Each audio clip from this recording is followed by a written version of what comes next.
नमस्कार विद्यार्थी मित्रांनो, मी चव्हाण एस.बी. आपल्या यूट्यूब चॅनलमध्ये स्वागत करतो. आपण शिकतोय इयत्ता 6वी इतिहास नागरिकशास्त्र या विषयातील जो एक उपघटक आहे नागरिकशास्त्र. या नागरिकशास्त्र घटकातील आपण प्रकरण 2 समाजातील विविधता हा घटक आपण अभ्यासतोय. आता याच्यामध्ये समाजातील विविधतामध्ये आपण मागील भागामध्ये आपण असं पाहिलं की भारताने सहिष्णुतेचे तत्व स्वीकारलेलं आहे. तर सहिष्णुतेचे तत्व म्हणजे काय आहे मित्रांनो? तर आपल्या भारतामध्ये वेगवेगळ्या जाती धर्माचे लोक आहेत आणि सर्वात महत्त्वाचं म्हणजे हे जाती धर्माचे जे लोक आहेत या जाती धर्मातील लोकांना धर्म स्वातंत्र्य दिलेलं आहे. म्हणजे ते त्यांच्या आवडीनुसार ते त्यांच्या पसंतीनुसार काय करू शकतात, धर्माचा प्रसार करू शकतात, धर्माचा प्रचार करू शकतात आणि सर्वात महत्त्वाचं म्हणजे धर्माचा काय करू शकतात, उपासना करू शकतात. असं काय केलं आपण काल पाहिलं होतं. कारण नंतर आपण मागील भागामध्ये असंही पाहिलं की आपल्याला या समाजामध्ये असणारे जे काही समाजाचे जे काही नियम आहेत, या समाजाचे नियम आहेत, ते समाजाच्या नियमांचं पालन करत असताना आपलं जीवन काय होत असतं, सुरळीत होत असतं. असं सुद्धा काय होतं आपल्याला याच्यातून आपल्याला शिकायला मिळतं. त्याच्यानंतर आपण हा एक घटक अभ्यासला की विविधता ही आपली ताकद आहे. विविधता ही काय आहे, आपली ताकद आहे. आता याच्यामध्ये असं पाहिलं की विविधता म्हणजे काय, तर वेगळेपण. म्हणजे वेगवेगळ्या संस्कृतीचे लोक आपल्याकडे आहेत, आपल्या देशामध्ये राहत असतात. वेगवेगळे भाषा बोलणारे लोक आपल्या देशामध्ये आहेत आणि सर्वात महत्त्वाचं म्हणजे वेगवेगळ्या प्रांताची संस्कृती वेगळी आहेत. हे सुद्धा काय केलं आपण पाहिलं. ऐतिहासिक पार्श्वभूमी असलेली वेगवेगळे ऐतिहासिक पार्श्वभूमी असणारे प्रांत आपल्या देशामध्ये आहेत. हे सुद्धा काय केलं आपण अभ्यासलं. आणि वर्षानुवर्षे हे सगळे प्रांत काय झालेले आहेत, एकत्र राहत आलेले आहेत. हा सगळ्यात काय आहे, एक महत्त्वाचा मुद्दा आपण काय केला होता, अभ्यासलेला होता.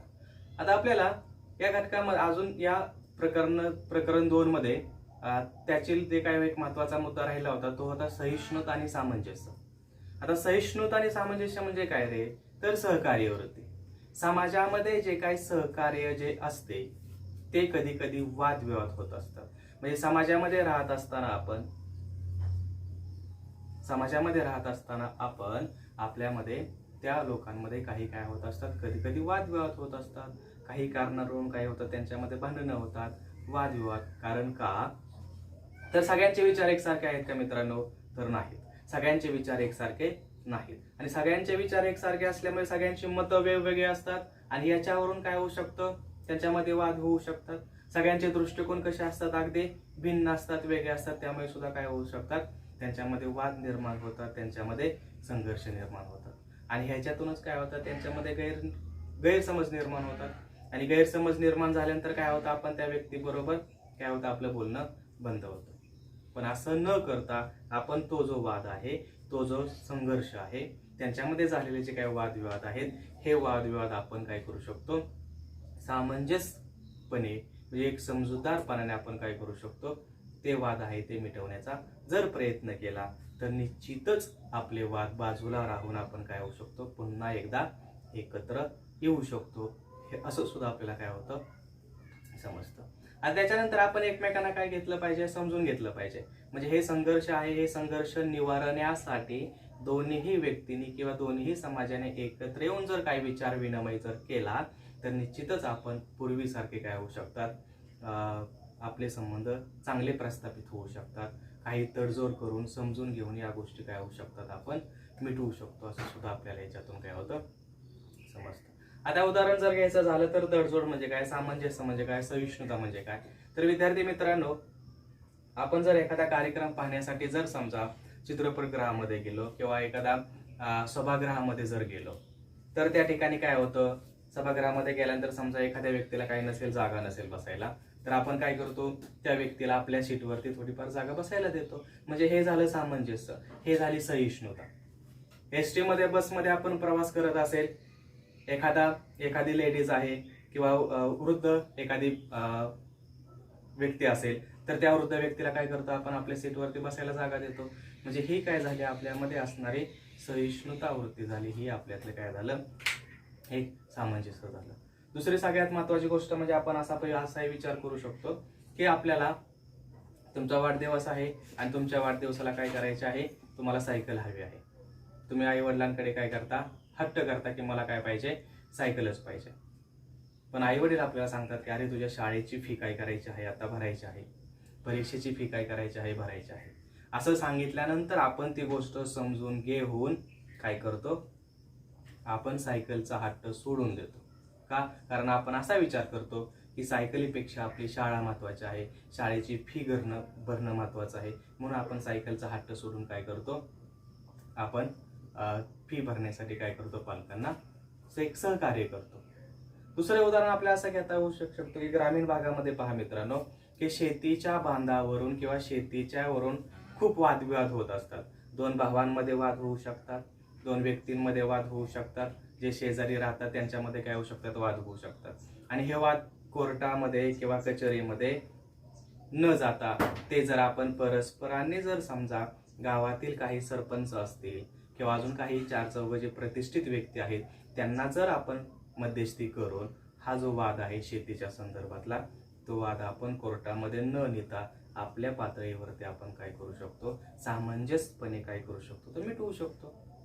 असंही आपण काय करू शकतो, हे वाद मिटवल्यानंतर आपल्यामध्ये चांगले पूर्वीसारखे संबंध प्रस्थापित होऊ शकतात मित्रांनो.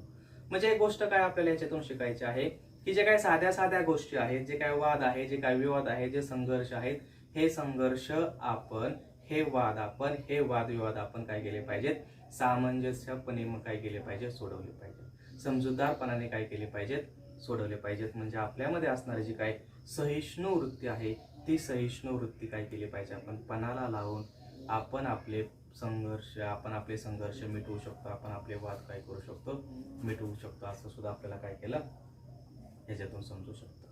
दुसरं सगळ्यात एक महत्वाचं आपण असं आपल्याला सांगू शकतो की आपण समाजामध्ये राहतोय आणि समाजामध्ये राहत असताना आपणाला विविध प्रकारच्या भूमिका पार पाडाव्या लागतात. समाजामध्ये राहत असताना आपल्याला विविध प्रकारच्या भूमिका पार पाडाव्या लागतात. त्या भूमिका पार पाडाव्या लागतात म्हणजे काय, तर आपल्या कुटुंबामध्ये भूमिका वेगळी आहे, शाळेमध्ये गेल्यानंतर भूमिका वेगळी आहे, जेव्हा आपण 4 चौघामध्ये समाजात वावरतो तेव्हा त्या ठिकाणी भूमिका वेगळी आहे. म्हणजे आपल्याला समाजामध्ये राहत असताना वेगवेगळ्या प्रकारची कामे करावी लागतात, वेगवेगळ्या भूमिका बजावत असताना जबाबदाऱ्या आणि कर्तव्य आपल्याला काय करावे लागतात, पार पाडावे लागतात. एकच व्यक्ती अनेक प्रकारच्या भूमिका पार पाडून कर्तव्य किंवा जबाबदाऱ्या काय करत असते, पूर्ण करत असते. कुटुंबात आहे, बाहेर आपण ज्यावेळेस समाजामध्ये वावरतो तिथल्या भूमिका आहेत, तिथली काही कर्तव्य असतात, तिथली काही जबाबदाऱ्या असतात, हे काय करायला लागतात, आपल्याला पार पाडावे लागतात. त्याच्यानंतर आपण असं सुद्धा पाहिलं की जर आपल्याला जर सांगितलं की 20 वर्षानंतर किंवा तुम्हाला कोणत्या भूमिका पार पाडाव्या लागतील, आता आपण सगळे म्हणजे तुम्ही सर्वजण लहान आहात, बरोबर आहे. मग 20 वर्षानंतर जेव्हा तुम्ही मोठे होचाल, जेव्हा तुमचं 15 वर्षाचं तुम्ही होचाल किंवा 20 वर्षाचं जेव्हा तुम्ही होचाल किंवा त्याच्यापेक्षा तुमचं वय वाढेल, तेव्हा तुम्हाला कुठल्या भूमिका पार पाडाव्या लागतील. तर आपण याच्यामध्ये असं म्हणू शकतो की आपण वर्गात गेलो, मग शाळेमध्ये आपली भूमिका वेगळी असते, आपल्या वर्गातली भूमिका वेगळी असते. जर समजा तुम्ही काय असाल, वर्ग प्रतिनिधी जर असाल, तर ती भूमिका तुमची काय असते, वेगळी असते. एखादा खेळ खेळत असाल तर त्या खेळामधली तुमची भूमिका काय असते, वेगळी असते. शाळेतलं मंत्रिमंडळ आहे, त्या शाळेतल्या मंत्रिमंडळामध्ये काय असते, तुमची भूमिका वेगळी असते. म्हणजे विद्यार्थ्याची भूमिका तुम्हाला पार पाडणं गरजेचं असतं. विद्यार्थ्याची कर्तव्य, विद्यार्थ्याच्या जबाबदाऱ्या तुम्हाला काय कराव्या लागतात, पार पाडाव्या लागतात. आता घरामध्ये जर आपण विचार केला आपल्या घरामधला, तर आपण कोणाचा तरी मुलगा असतो, आपण कोणाची तरी मुलगी असतो. मग मुलगा म्हणून किंवा मुलगी म्हणून आपल्या काही जबाबदाऱ्या असतात, आपल्या काही कर्तव्य असतात आणि आपली ती भूमिका मुलगी आणि मुलगा म्हणून आपल्याला आई वडिलांच्या जबाबदाऱ्या, आई वडिलांची कर्तव्य, त्यांची स्वप्न आपल्याला काय करावी लागतात, पूर्ण करावी लागतात. म्हणजे मुलगा म्हणून आपली भूमिका झाली. आजी आजोबा आहेत, त्या आजी आजोबांचे नातू किंवा नाती म्हणून आपल्याला आपली भूमिका काय करावी लागते, पार पाडावी लागते. त्याच्यानंतर तुमचे जे काही मित्रमंडळ असतं, तुमचे मित्र असतात, त्या मित्र मंडळामध्ये तुमची भूमिका काय आहे, ही तुमची भूमिका तुम्हाला काय करावी लागते, पार पाडावी लागते. खेळाडू म्हणून तुमची भूमिका तुम्हाला पार पाडणं गरजेचं आहे. स्वच्छता दूत आहे, बालमित्र संघाचे तुम्ही सभासद असताल, अजून काही अशा वेगवेगळ्या प्रकारच्या भूमिका तुम्हाला काय कराव्या लागतात मित्रांनो, पार पाडाव्या लागतात. असंही खूप महत्वाचं. म्हणजे समाजामध्ये राहत असताना प्रत्येक व्यक्तीला वेगवेगळ्या प्रकारच्या भूमिका पार पाडणं खूप गरजेचं असतं. आणि या भूमिका पार पाडत असताना त्याची कर्तव्य, त्याची जबाबदारी हे पूर्ण करावे लागतात. पण या सगळ्यात महत्त्वाचं म्हणजे समाजाचे नियम विसरून चालत नाही. समाजाने जे काही नियम आपल्याला घालून दिलेले आहेत ते नियमांचं पालन करूनच आपल्याला काय करावं लागतं, आपली भूमिका आपल्याला पार पाडावी लागते. दुसरं सगळ्यात महत्त्वाचं आपण असं करू शकतो, समाजाचे जे काही नियम आहेत, मग या समाजाचे व्यवहार आहेत, हे व्यवहार सुरळीत चालावेत. समाजाचे व्यवहार आहेत, जे काही आपले दैनंदिन व्यवहार आहेत, हे दैनंदिन व्यवहार व्यवस्थित चालण्यासाठी, सुरळीत चालण्यासाठी आपल्याला नियमांची गरज असते. आणि हे नियम काय केलेत, आपल्याला समाजाने घालून दिलेले आहेत. म्हणजे रस्त्याने जाताना कोणत्या बाजूने प्रवास केला पाहिजे, बसमध्ये चढताना आपण कसं चढलं पाहिजे, खेळताना जसे खेळाचे नियम असतात तसे समाजामध्ये वावरताना नियम असतात. समाजामध्ये आपण आपलं व्यक्तिमत्व कसं सादर करतो हे पाहणं खूप गरजेचं असतं. समाजामध्ये आपण कसं बोलतो, कसं वागतो, कसं चालतो, या गोष्टीही महत्त्वाच्या आहेत. आपल्या शेजाऱ्यांबरोबर आपण कसं वागतो, शेजाऱ्यांबरोबर आपण कसं बोलतो, शेजाऱ्यांबरोबर आपले संबंध कसे आहेत, या सगळ्या गोष्टींचा विचार करणं गरजेचं आहे. म्हणजे समाजामध्ये जेव्हा आपण वावरतो तेव्हा समाजाच्या नियमांचा विचार करणं खूप गरजेचं असतं. असं सुद्धा काय होतं आपल्याला याच्यातून समजतं. आता पूर्वीचा जर आपण विचार केला तर पूर्वीचा समाज कसा चालत होता, पूर्वीचा जो समाज आहे तो पूर्वीचा समाज त्या काळातील रूढी परंपरा या दृष्टिकोनातून चालत असत. त्यावेळेस पूर्वीच्या ज्या काही समाजाचे नियम होते ते पूर्वीच्या समाजाचे नियम वेगळे होते. त्याच्यामध्ये एक उदाहरण घ्यायचं झालं तर एखाद्या स्त्रीचा जर पती वारला, एखाद्या स्त्रीचा जर पती जर मेला, तर तिला त्या पतीच्या चितेमध्ये काय करावे लागत असत, उडी टाकावी लागत असत. म्हणजे तिला सती जावं लागत असत. ही पूर्वी समाजाची पद्धत होती, हा समाजाचा नियम होता. पूर्वी समाजाचे नियम असे होते की बालविवाह केला जात असत.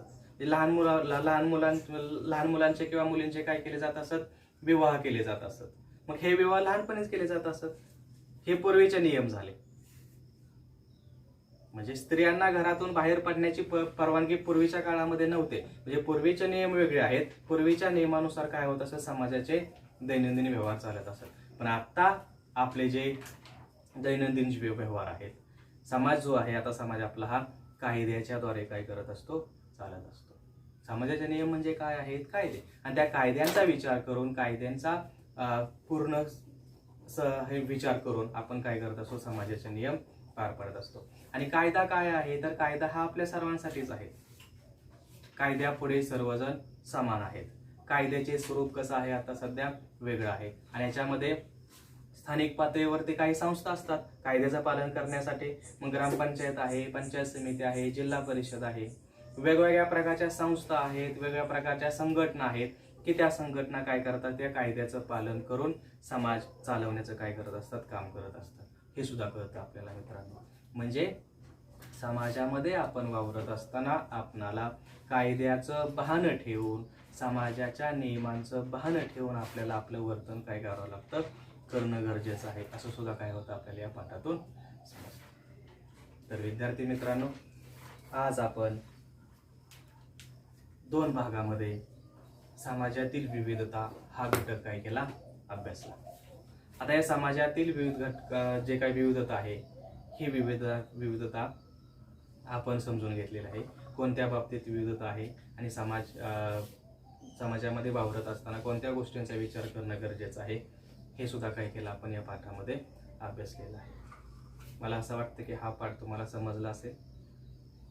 आपण पुन्हा भेटणारच आहोत आपल्या पुढील व्हिडिओमध्ये, आपल्या पुढील भागामध्ये. आणि या घटकाचा जो स्वाध्याय आहे तो स्वाध्याय तुम्ही सोडवण्याचा प्रयत्न करा. आपण पुन्हा भेटूया. तोपर्यंत घरी राहा, सुरक्षित राहा, काळजी घ्या. धन्यवाद.